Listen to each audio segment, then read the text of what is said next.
មនុស្សប្រុសអត់ប្រាក់ខែខ្ពស់ឬក៏អត់លុយក៏បាន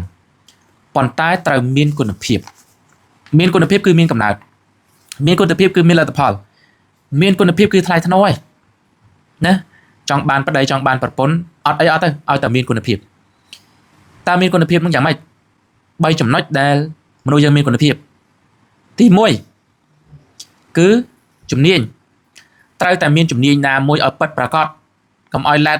ឡតអាយុជាង20អាយុជាង30ចេះស្អីមួយមិនប្រាកដរកតែស្អីមួយចេះមិនបានណា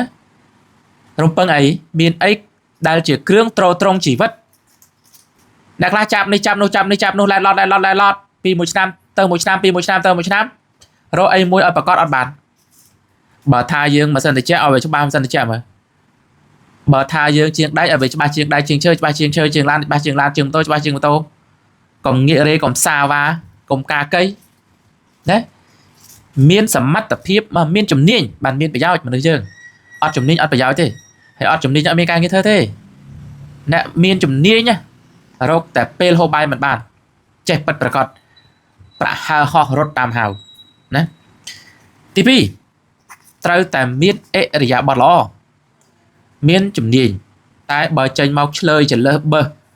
ឆ្មើងកន្ទ្រើងចងចងេងចងាងជជែករឹងរស់អត់សិលធម៌អត់សុជីវធម៌អត់គុណធម៌ទៅធ្វើការកន្លែងណាក៏មិនបានដែររកស៊ីខ្លួនឯងក៏មិនកើតអតិថិជនគាត់តែឃើញអត់ក្បាលមកជ្រិញស្អប់ណាទៅធ្វើការគេអាងតែខ្លួនមានចំណេះមានជំនាញហើយមានអំណួតអួតក្អេងក្អាងគេមិនអាចទុកទោះជាមានជំនាញប៉ុណ្ណាក៏ដោយបើមានឋានៈតំណែងមានខ្សែក៏ធ្វើការកើតដែរគឺថាត្រូវតែមានអត្តចរិតអិរិយាបថដ៏ល្អប្រពៃទី3ត្រូវមានចំណេះដឹង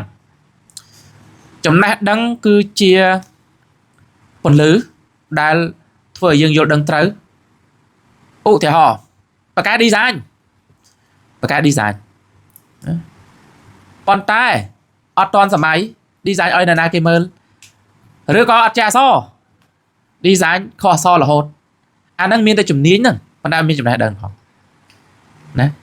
យើងមានជំនាញហើយយើងត្រូវមានចំណេះដឹងទៀតយើងមានអិរិយាបថល្អយើងត្រូវមានចំណេះដឹងទៀតបានជាមនុស្ស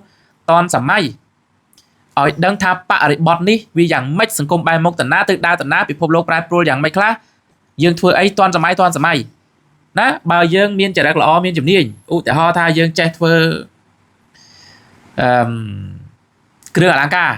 ប៉ុន្តែយើងទៅធ្វើគ្រឿងអលង្ការកាលពីជំនាន់79អត់តាន់សម័យហើយដើម្បីតាន់សម័យតើយើងមានចំណេះដឹងការយល់ដឹងអំពីអ្វីនៅក្នុងសង្គមបច្ចុប្បន្នយ៉ាងធំទូលំទូលាយហ្នឹងណា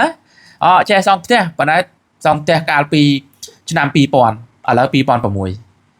ណា2026ចឹងឲ្យមានអា3ហ្នឹងទៅគឺមានគុណភាពហើយបើមានគុណភាពហើយអត់ប្រាក់ខែក៏បានអត់លុយក៏បានពីព្រោះអាគុណភាពហ្នឹងគឺជាប្រភពទ្រព្យសម្បត្តិពិតប្រាកដមិនចេះរីស្ងួតជាដើមទុនពិតប្រាកដនៃជីវិតរបស់យើងហើយ